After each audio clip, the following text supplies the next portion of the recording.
नमस्कार दोस्तों, मैं सरिता शर्मा स्वागत करती हूँ आपके अपने यूट्यूब चैनल सरिता शर्मा लाइफ स्टाइल में। तो फ्रेंड्स, आप सब कैसे हैं? आई होप आप सब अच्छे होंगे, स्वस्थ होंगे और खुश होंगे। तो फ्रेंड्स, आज फिर मैं न्यू वीडियो लेके आई हूँ एक न्यू टॉपिक के साथ, जिसका नाम है बच्चों में डिप्रेशन। अब आप समझ ही गए होंगे कि बच्चों के डिप्रेशन को लेके मैंने एक वीडियो बनाया, जो कि हाल ही में न्यूज़पेपर में भी मैंने देखा था कि बच्चों में डिप्रेशन की प्रॉब्लम बहुत ज़्यादा बढ़ती जा रही है। तो हम आज इसी टॉपिक पर चर्चा करेंगे कि बच्चों में डिप्रेशन का कारण क्या है, बच्चों में डिप्रेशन के लक्षण क्या है और बच्चों को डिप्रेशन से कैसे बचाया जा सकता है। मैं आप लोगों को वो सारी उपाय भी बताऊंगी जिससे आप बच्चों को डिप्रेशन से बचा सकते हैं। लेकिन उसके लिए आपको मेरा वीडियो पूरा देखना पड़ेगा बिना स्किप किए, तभी आप सारी चीज़ें अच्छे से समझ पाएंगे, जान पाएंगे कि क्या करना चाहिए और क्या नहीं करना चाहिए।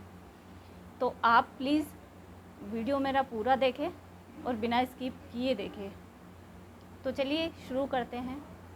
तो फ्रेंड्स, आप सभी जानते हैं कि 2 साल से हम जो प्रॉब्लम फेस कर रहे हैं कोरोना वाली, उससे हम खुद भी परेशान हैं, तो बच्चे भी कहीं ना कहीं बहुत ज़्यादा परेशान हैं।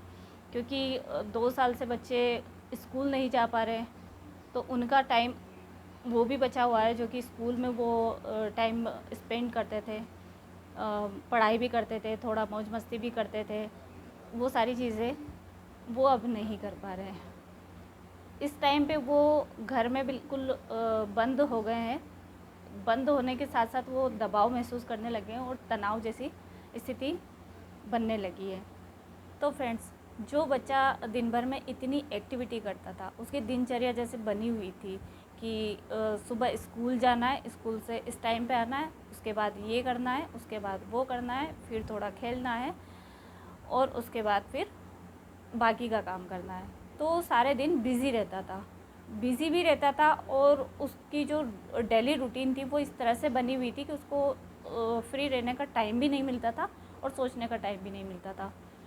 और जब आधा टाइम उसको इन्जॉयमेंट मिलता था और आधा टाइम उसको खुद की जिम्मेदारियों को पूरा करने को मिलता था, तो वो इतना ज़्यादा परेशान नहीं होता था। बट अभी हो क्या रहा है कि ना तो उसको अपने फ्रेंड्स के साथ खेलने कूदने को मिल रहा है, ना ही कहीं घूमने फिरने को मिल रहा है, ना बच्चा बाहर जा पा रहा है, सिर्फ एक जगह बंद होकर के रह गया है।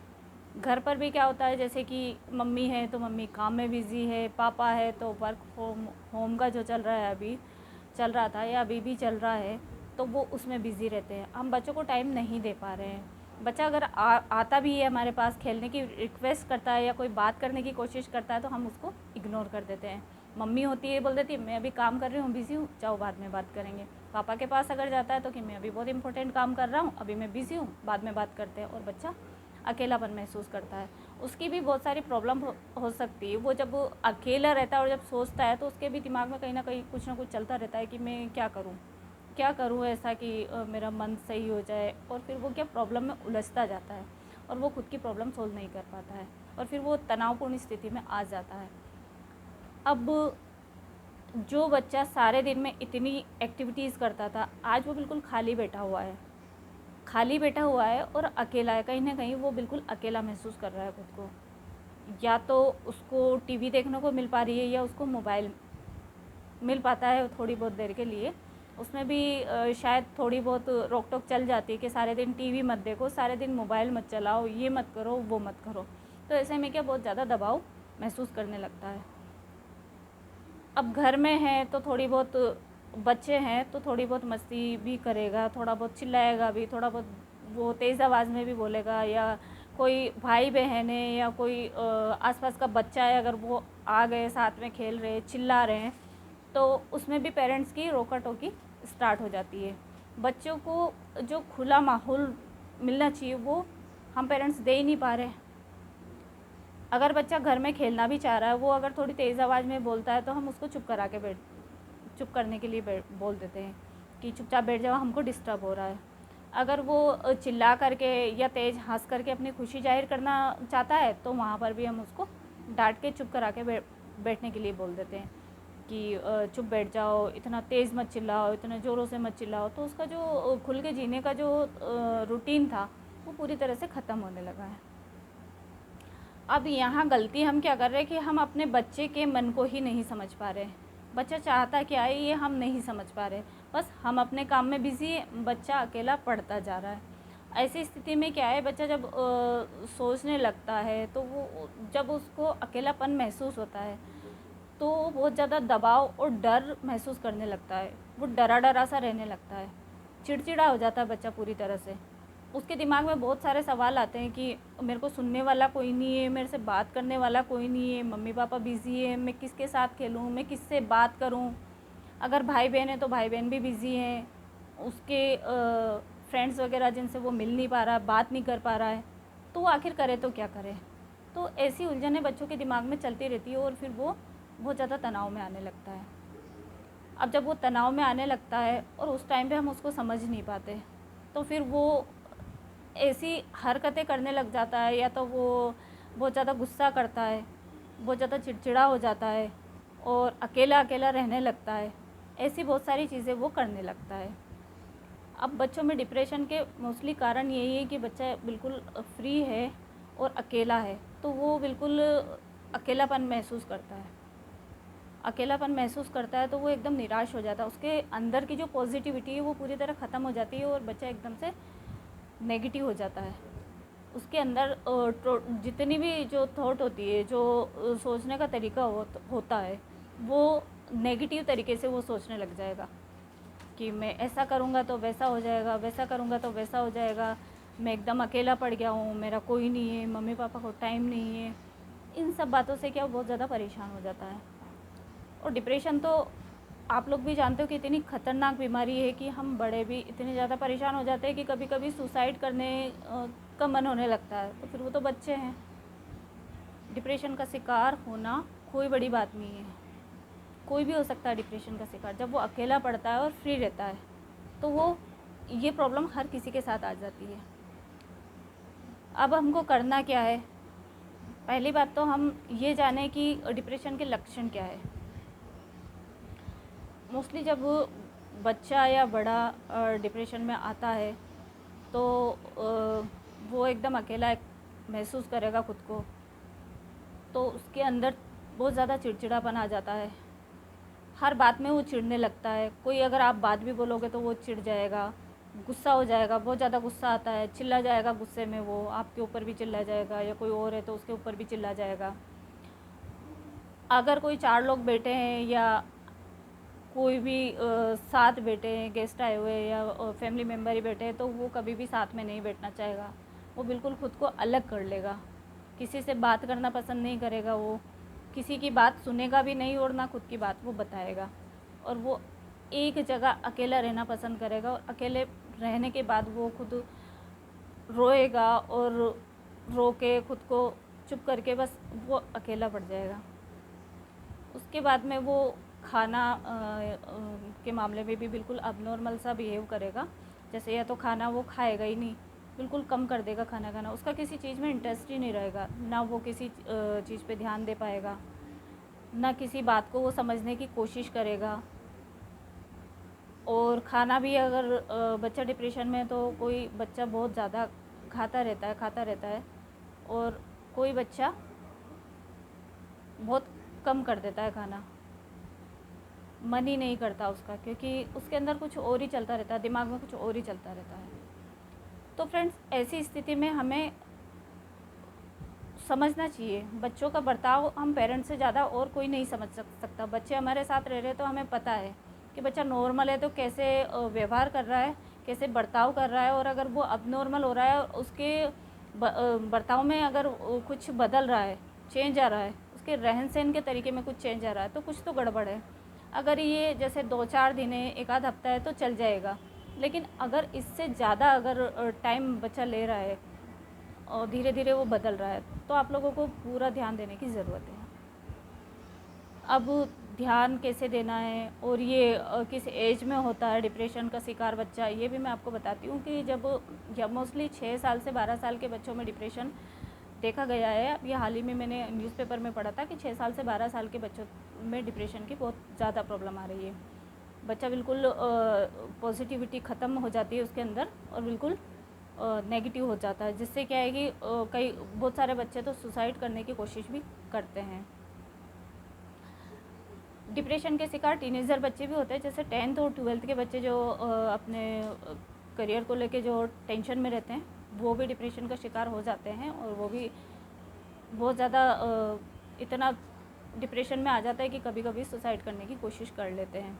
टीनेजर्स की जो प्रॉब्लम है वो जैसे वो 10th में है 12th में, तो उसके परसेंटेज को लेके वो बहुत ज़्यादा टेंशन में आ जाता है, क्योंकि उधर टीचर का भी प्रेशराइज रहता है कि परसेंटेज अच्छे आने चाहिए, पेरेंट्स का भी कहीं ना कहीं दबाव रहता है कि परसेंटेज अच्छे आने चाहिए। तो इन चीज़ों की वजह से क्या है कि बच्चा डिप्रेशन में आ जाता है। रिज़ल्ट आता है तो अगर रिज़ल्ट सही नहीं आया तो वहाँ पर भी प्रॉब्लम होती है। आप लोगों ने सबने देखा ही होगा कि 10th और 12th के रिज़ल्ट के बाद में ऐसे केसेस सामने आते हैं, जो कि बहुत गलत है। तो ऐसे में हम पेरेंट्स को समझना चाहिए कि बच्चा पढ़ाई में कमज़ोर है या वो नहीं कर पा रहा, तो उसके ऊपर दबाव नहीं बनाना है। पहले उसके मन को समझिए कि बच्चा क्या चाहता है। अगर वो पढ़ाई में कमज़ोर है तो उसको उसी तरह से ट्रीट करना होता है, ना कि उसको दबाव बनाया जाता है। कोई भी बच्चा है 6 साल का है, 5 साल का है, या 6 से 12 साल के बीच में जो ये टीनेजर है, जो भी बच्चा है, उसके ऊपर दबाव बनाने से कोई फ़ायदा नहीं है। दबाव बनाने से आप स्थितियाँ बहुत ज़्यादा ख़राब हो जाती है। इस बात को समझें आप, और बच्चों को वो करने दें जो उसका मन चाहता है। पहले आप उससे पूछें कि बच्चा क्या चाहता है, तब कहीं ना कहीं आप उसकी प्रॉब्लम सॉल्व कर सकते हैं। क्योंकि हम भी जब किसी के दबाव में नहीं रह सकते, तो वो तो बच्चा है।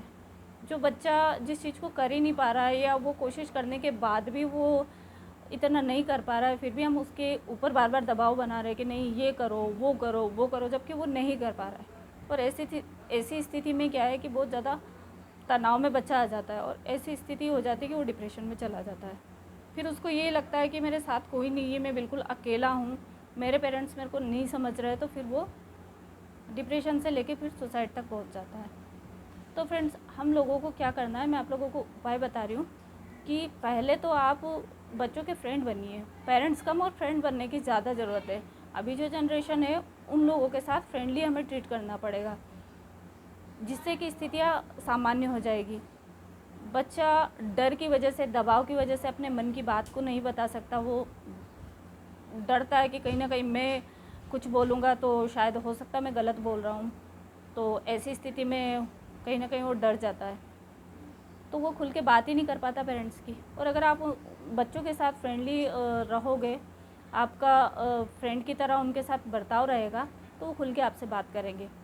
वो क्या सोचते हैं वो चीज़ें आपके सामने रखेंगे, उनको क्या करना है वो चीज़ें आप लोगों को बताएंगे। तो आपको पहले बच्चों के साथ फ्रेंडली ट्रीट करना है, उसके बाद में उनको मोटिवेट करना है। इसी तरह उनके साथ ट्रीट करेंगे तो डेफिनेटली वो सारी जो भी मन की बात है वो आप लोगों को बता पाएंगे। इससे क्या आधी प्रॉब्लम आपकी सॉल्व हो जाती है। फिर बच्चों को आगे कैसे बढ़ाना है वो मैं आपको बताती हूँ। जैसे जैसे आप उनको कोई भी एक्टिविटी में उनका मन है, जो एक्टिविटी वो करना चाहते हैं, उसमें आप उसको मोटिवेट करें। सबसे पहले तो आप उनसे पूछें कि बच्चा चाहता क्या है, वो क्या करना चाहता है, किस चीज़ में उसकी रुचि है। आप अपनी इच्छा थोपना बंद करें।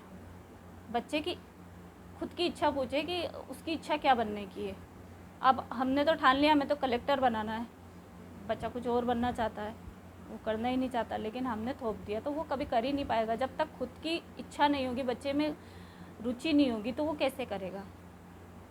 तो इस बात को समझे, पहले बच्चे से पूछे अच्छी तरह से कि वो क्या करना चाह रहा है। लगभग 6 साल 7 साल या 8 साल में बच्चों में इतनी समझ आने लग जाती है आजकल के ज़माने में कि वो जो भी अपने आसपास के वातावरण को देख के वो बता सकता है कि उसको क्या करना है। और मोस्टली हम भी उसके दिमाग में इतनी सारी चीज़ें भरी देते हैं कि डॉक्टर बनना है, ये बनना है, वो बनना है, तो कहीं ना कहीं वो भी थोड़ा बहुत समझने लगता है। तो उनसे पूछे पहले कि उनको क्या बनना है, क्या करना है, फिर उसके हिसाब से उसमें उस बच्चे को मोटिवेट करें कि अगर वो सफल नहीं हो पा रहा है या वो कोई प्रॉब्लम आ रही है, तो उसको समझाए कि कोई बात नहीं, इस बार नहीं हुआ अगली बार हुआ, अगली बार नहीं हुआ इससे अगली बार होगा, लेकिन सब अच्छा होगा। ऐसे अगर आप मोटिवेट करेंगे तो बच्चा एक दिन बहुत अच्छा बन जाएगा और आपकी हर बात भी सुनेगा। अभी जब बच्चे घर पे फ्री हैं तो ऑनलाइन क्लासेस ही वो ले पा रहे हैं, जो भी उनको ज़्यादा समझ में आ नहीं रही है। और जो स्कूल में जाके जो पढ़ते थे और जो ऑनलाइन पढ़ रहे हैं बच्चे, उसमें काफ़ी फ़र्क है। इतना ज़्यादा कुछ समझ में आता नहीं है बच्चों को, बस एक तरह से माथापच्ची करना है। तो ऐसे में क्या, हम पेरेंट्स को भी थोड़ा सा धैर्य रखने की ज़रूरत है, और बच्चों को भी जो भी अभी उलझनें आ रही है उनको धैर्य से काम लेना सिखाएं। उनको इतना मोटिवेट करें कि प्रॉब्लम से कैसे निकला जाता है, प्रॉब्लम से कैसे निकलना है, वो सारी चीज़ें हम पेरेंट्स ही बच्चों को सिखाएंगे। तभी बच्चा मोटिवेट होगा और वो पॉजिटिविटी उसके अंदर आएगी। तो फ्रेंड्स, चलिए मैं बताती हूँ आप लोगों को कि बच्चों को डिप्रेशन से कैसे बचाना है। जैसा कि आप सभी जानते हैं कि अभी भी लॉकडाउन जबकि खुल चुका है, अनलॉक हो चुका है, लेकिन फिर भी बच्चे अभी घर में ही कैद हैं। तो ऐसे में बच्चों को घर में ही खुल के खेलने दें उनको। जैसे अगर वो चिल्लाते हैं या शोर करते हैं तो उनको बार बार शांत रहने के लिए ना कहें। वो जब किसी खुशी में शामिल हो रहे हैं और खुशी को चिल्ला करके या तेज़ तेज़ हंस करके वो खुशी को जाहिर करने की कोशिश कर रहे हैं, तो उनको चिल्लाने दें, उनको हंसने दें, खुलकर उनको अपनी खुशी को जाहिर करने दें। और कोशिश ये करें कि आप भी उनकी खुशी में पूरी तरह से शामिल हो जाएं, ताकि उनको भी अच्छा लगे और उनको अकेलापन महसूस ना हो। तो आप कोशिश ये करें कि उनकी हर एक्टिविटी में आप ज़्यादा से ज़्यादा उनके साथ रहे, और ज़्यादा से ज़्यादा एक्टिविटी में आप शामिल रहे उस बच्चों के साथ। उससे काफ़ी बच्चों को सपोर्ट और मोटिवेशन मिलेगा, जो कि आप लोगों के लिए काफ़ी हेल्पफुल हो सकता है। बच्चों की ज़िंदगी में आप शामिल हो जाइए और बच्चों को अपनी ज़िंदगी में शामिल कीजिए, जिससे क्या है, बच्चों को जो अकेलापन जो महसूस होता है वो पूरी तरह से ख़त्म हो जाएगा। और आप ज़्यादा से ज़्यादा ये कोशिश करें कि बच्चा मेंटली और फिज़िकली फ़िट रहे, एक्टिव रहे। इससे भी क्या है, बच्चे में नई ऊर्जा का संचार होगा और वो हर वक्त अच्छा महसूस करेगा। पूरी जो बात है वो समझने वाली ये है कि बच्चों को बिल्कुल भी इग्नोर ना करें। बच्चे की हर बात को ध्यान से सुनने की कोशिश करें, समझने की कोशिश करें, और उनको ऐसा जवाब दें जिससे वो उनको संतोषजनक जवाब मिल सके, वो आपकी बातों से सहमत हो सके और उनको काफ़ी अच्छा महसूस हो सके। इस तरह से आप उनको ट्रीट करें। बच्चे के लिए जितना ज़्यादा टाइम आप निकाल सकते हैं वो निकालें, क्योंकि जो भी आज हम कर रहे हैं वो बच्चों के लिए ही करते हैं। और अगर हम ऐसे में उनको टाइम नहीं दे पा रहे तो ये अच्छी बात नहीं है, क्योंकि अभी जो टाइम है बच्चों को संभालने का टाइम है। अगर हम कितना भी कुछ भी कर ले उससे कोई फ़र्क नहीं पड़ता। इस लायक बच्चा होना चाहिए कि कम से कम वो जो भी आप कर रहे हो उन चीज़ों को समझ सके, उन चीज़ों को पूरी तरह से वो अपने जीवन में शामिल कर सके। तो इसके लिए आपको थोड़ा टाइम बच्चों को देना ही पड़ेगा, और उसके लिए आपको खुद को तय करना होगा कि किस तरह से कौन कौन सी एक्टिविटी में बच्चों के साथ रहना है, पढ़ाई में बच्चों के साथ रहना है, किस तरह से उनको मोटिवेट करना है। वो चीज़ें सारी आपको समझनी पड़ेगी। आप लोगों को मेरा वीडियो कैसा लगा? अगर पसंद आया तो प्लीज़ लाइक, शेयर और सब्सक्राइब करना ना भूलें। Thank you.